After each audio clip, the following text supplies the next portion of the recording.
Hi, I'm James Jacobson. And I'm Pamela Lawrence. On today's edition of Dog Edition, we talk about the addition of a dog to your family through fostering an animal in need. So we asked someone who does a lot of dog fostering, pet rescue pioneer Larissa Wohl, although you might know her from Hallmark Channel's morning show, Home and Family. I have the best job ever. And when you see me on camera, usually I'm playing with puppies or a senior dog. You know, we cover everything, pit bulls, senior dogs, babies.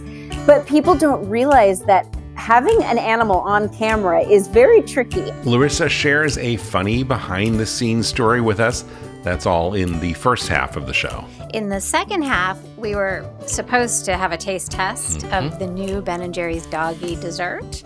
But you know where Ben & Jerry's is headquartered, right?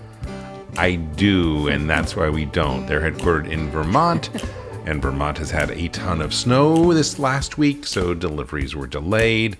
But I promise we will do our absolute best to make sure that on next edition of Dog Edition, we have a taste test for these delicious doggy ice cream treats. Yes. But of course, you know, we did have a backup plan. Of course.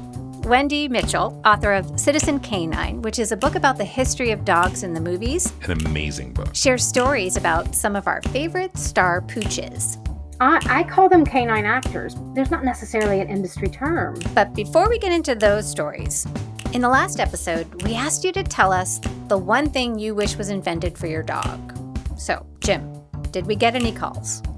We did. We got a few, actually. But I want to play one from Keith in Kansas City, who has a nose for invention and sniffed out a solution to a sometimes smelly problem. Oh, boy. Something that hasn't been invented, but I would really appreciate, since I have two Boston Terriers, very gassy Boston Terriers, is some type of charcoal activated or smell absorbing dog diaper or dog blanket. You get the drift. Thanks so much, Jim. Well, what do you think? Is he onto something? Gassy Boston Terriers. I think you can see where the motivation for his idea came from. And yeah, I think it's actually a really good idea. Is it, we should do like a bark tank. We should do something where we like have all these big investors and come up with it. But I think there could be something there, although I have no idea what the dogs would think. Well, I'm going to say my own opinion is that I would like to reserve the option to blame it on the dog. So I think this idea stinks. Sorry, Keith. Thanks for playing along, Keith. I promise I will not, be negative about every idea. Poo-poo every idea. That's right. I will not poo-poo every idea. Thank you for the pun. You can count on me for that. So yeah, later on in the show, we're going to have another question for you and information on how to call in and share your thoughts. And I promise we will be kind. But first, if you love dogs as much as we do, pause what you're doing, leash up your pup, and let's take a walk. We've got a lot to talk about on today's episode of Dog Edition. Hey, Pepper, want to go for a walk? We have some good news that's come out of the pandemic, maybe. Animal shelters around the country have reported an uptick in people fostering dogs. And that means some more dogs will get adopted, which of course is a silver lining. I had the chance to speak with someone who has dedicated a good part of her life to the pet rescue movement. Her name is Larissa Wohl. She's a pet rescue expert who can be seen every day as the host of Hallmark Channel's Adoption Ever After, which is an initiative that the network's morning show Home and Family has been doing for a while. I think she must have the world's best job. So every day she gets to showcase, and by that I mean play with, I know, how great does that sound? 2 adoptable animals on her show. And these animals come from all over the United States. This little guy, this is Riley, and he loves to give kisses.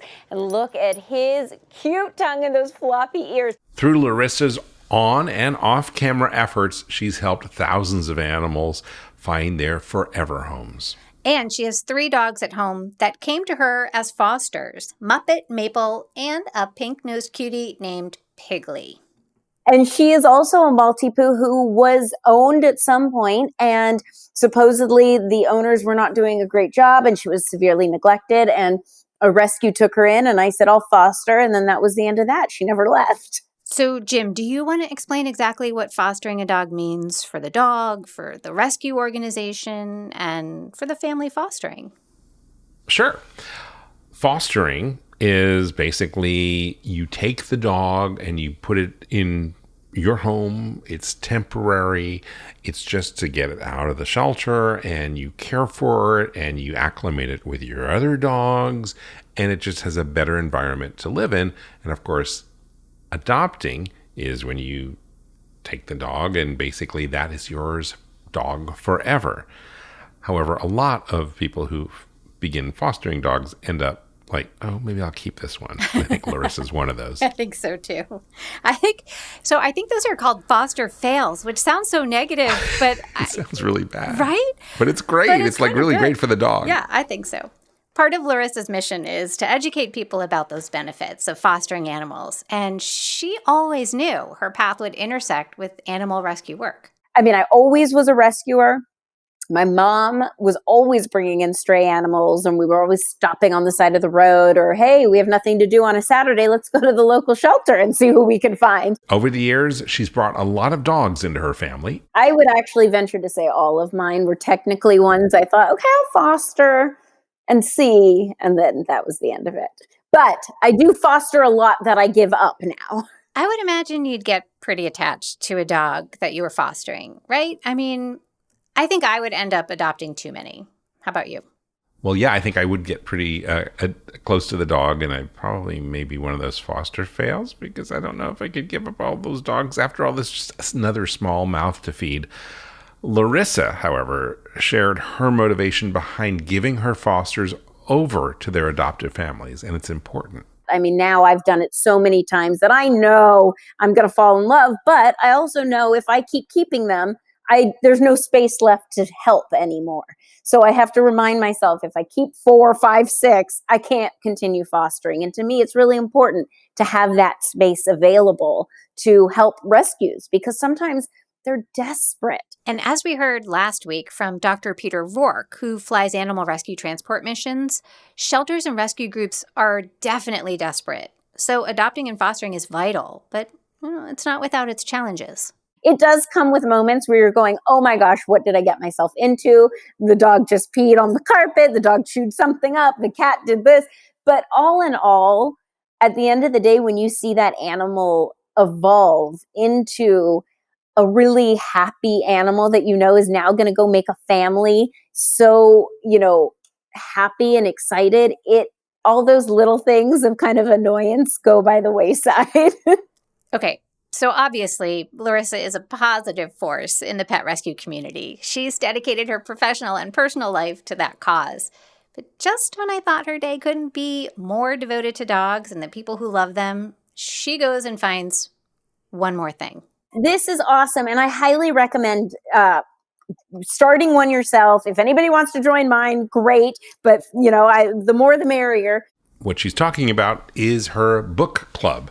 She started one back in November as a way to pass the time during the pandemic and connect with others who love animals too. There's so many great animal-related books. Doesn't have to be only dogs. Doesn't have to be only rescue. But a mixture of animal-themed stories. Some that are heartwarming, some that are maybe, nonfiction, who knows. And start a book club every month, do a different book. And so I started it. The February book the group is reading is Atticus, A Woman's Journey with the World's Worst Behaved Dog by New York Times bestselling author Sawyer Bennett. In the past, Larissa has had authors join her and her book club members for a question and answer chat. This month, Sawyer Bennett visits the group on Thursday, February 25th. We'll put the links in today's show notes on how you can join Larissa's group. I'm curious what it would be like for her, for anybody, to work with dogs on, a loud, busy TV set with lots of lights and people scurrying about. I'm sure some dogs, get nervous. Well, in our interview, we talked a little bit about it because I've actually appeared live on like news shows like CNN, places like that. with dogs, and it's tough. I think there's always a level of unpredictability when you're working with animals. Larissa did share a funny behind-the-scenes story about that. We had one dog that came into the studio. We had just put down a new rug. It was like a tweed rug. So it was kind of, could weather the storm of different animals coming and going. This dog decided that this rug just had a really good smell. It just sniffed around, stood up, and just peed on almost the entire rug. The props team came in, and I'm going, he needed a potty, whoops. They came in, they rolled the rug up, they threw it out, they had a second one handy, they put it down, the dog gets up, pees on the second rug. I mean, you couldn't make this up. Isn't that great? I love it. I think that's great. Dogs are fun on live sets. I can tell you, when I was doing this book tour for a book I wrote, How to Meditate with Your Dog, I was in CNN Atlanta studios.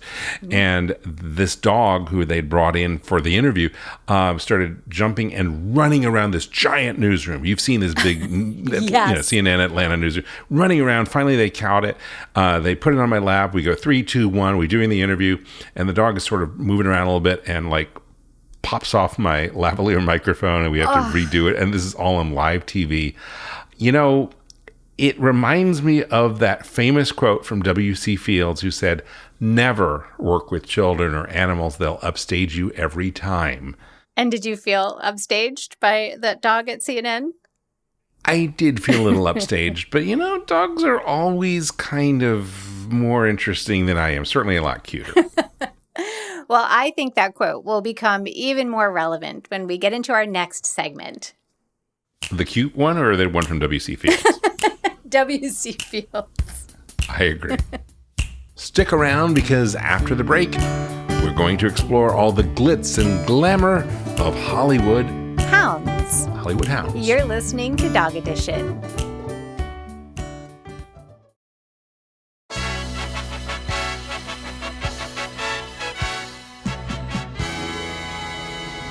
Welcome back to Dog Edition. Jim, do you have a favorite movie with a dog in it? One. I have to pick just one. There are so many. I would actually have to choose a movie that I saw recently. Well, when I think about recently, it must have been a little bit longer ago than recent, because I was on an airplane and I was watching this movie, and tears were streaming down my cheeks. And the flight attendant was like, "Are you okay? Are you okay?" And I was like, "Yes, it's just a movie." I was watching The Art of Racing in the Rain, which is an amazing film. It is highly recommended. I like these tearjerkers. And on next week's episode, we're going to talk to Mark Bombeck, who is the screenwriter for that movie. But what about you? What movies do you like with dogs? I cannot watch movies with dogs in them at all. What? I cannot. I can't. I just can't. Here's why. Indecisive end. So that is my dog Pepper, and he absolutely cannot stand to see another dog on the screen. Kanga is the same way. They just, and horses too. You know why? I did a little research on this. Oh, tell me. Here's why. Because in the old days, this didn't used to be a problem. But in the old days, we didn't have high definition television, and their eyes are just, they really can't discern all of that movement in the old fashioned TVs that we grew up with. But in high definition 4K and whatever, fancy stuff we have, the dogs can see that, and that's where it becomes so distressing. Useless fact. We need those movie theaters to open back up after the pandemic fast. But I get it. I can see why people love a good, heartfelt, and sometimes, as you said, tear-inducing dog movie. Well, for anyone who has a favorite canine actor, there's a book now that chronicles 100 years of dogs in the movies. I recently spoke with the author, Wendy Mitchell. See, I wrote the book as a tribute to real dogs, real acting canines. And that's what I wanted to honor. See, now a book I can embrace. It won't make Pepper bark. Wendy's book is full of behind-the-scenes stories of movie shoots and industry tricks for getting movie star dogs to, act. Of course, I think dogs have emotions. And I do think sometimes you're really capturing those on screen. And sometimes they're just looking at a piece of meat. Like on the set of the movie Marmaduke, there's a scene where the dog needed to look at the humans in a direct line of sight. And here is how they did it. They would give the actors sunglasses with a little piece of meat. The meat was wrapped around the middle of the sunglasses, and the dog looked longingly at it. I mean, talk about your method acting. Imagine the, emotion they could have evoked with that Lady Gaga, her famous meat dress. Remember that? If they had all the actors in a meat dress. Oh my God, yes. I love that. I'm sure the dogs would go for that as well. Do you remember the movie Cujo back from, I think, 1983? Oh gosh, yes. That was my first real introduction to anything Stephen King. And that movie terrified me as a kid. Especially, do you remember this? Especially the scene where the dog is frothing at the mouth and trying to get into the car. Well, now you can feel some sympathy for the St. Bernard that played Cujo in that scene. You have this huge St. Bernard and it looks like it's rabid and clawing in to get into this car. And it was really because they had hidden its favorite toy in the car. Aww, right? He just wanted his toy. He just wanted this so toy. Sad. There's another secret that Wendy revealed about the 1943 movie, Lassie Come Home. Lassie was not a lassie. I thought that was an urban myth. Me too. The dog they originally cast as Lassie was not hitting its marks. It wasn't doing what the director had wanted, but there was a stunt dog on the set named Pal. So Pal was screen tested in that famous river scene from the movie. And Pal did it. And also, they were shooting, I think, in the summer. And the male collies, the fur just looks nicer and thicker and more lustrous, especially during the warmer months. So Pal got the job, and that is why Lassie was played by a laddie. A laddie, a guy. Trainers who worked with these canine actors know exactly how to bring out the best performance by letting them play out their own personalities. Wendy talks about a scene from the movie Marley and Me with one of the 22 canine actors who, over the 13-year screen life of the dog, play the role of Marley. Clyde was just really rambunctious, and they didn't try to get a calm dog to play rambunctious. They found a rambunctious dog and then let it practice tearing up old furniture and then told him, go for it. The trainers really see these dogs as individuals. I'm sure the human actors who work so closely with their canine co-stars also see them as individuals. How can they not? I'm sure they develop a bond with them. Most actors really get attached to the dog they're starring with. In the case of the 1918 movie A Dog's Life, it was heartbreakingly the other way around. After they made the film, the dog was so fond of Charlie Chaplin that Chaplin had gone off on a tour to sell war bonds. And Mutt, the dog, was left behind and stopped eating because he missed Chaplin so much. And they said he died of a broken heart because he couldn't eat. So that might be Hollywood lore. We could pretend that Mutt lived a long, happy life. I want to imagine Toto lived a long, happy life too. Can I do that? Toto from The Wizard of Oz, he was a Cairn Terrier named Terry, and he has such a big part of that movie. They wouldn't have gotten to Oz without Toto. There wouldn't be the Over the Rainbow serenade. She couldn't get home without Toto. So Toto's just really integral to this story, maybe even more than we think about for the plot. So imagine how nervous the producers must have been when there was a little mishap during filming. He hurt his little paw one day on the set. He was fine, but he had to recuperate for a week or two. So Judy Garland took Terry home to recuperate at her house. So I doubt she would have done that for the lighting guy. What do you think? My money's on the Tin Man. I think the Tin Man stepped on his paw.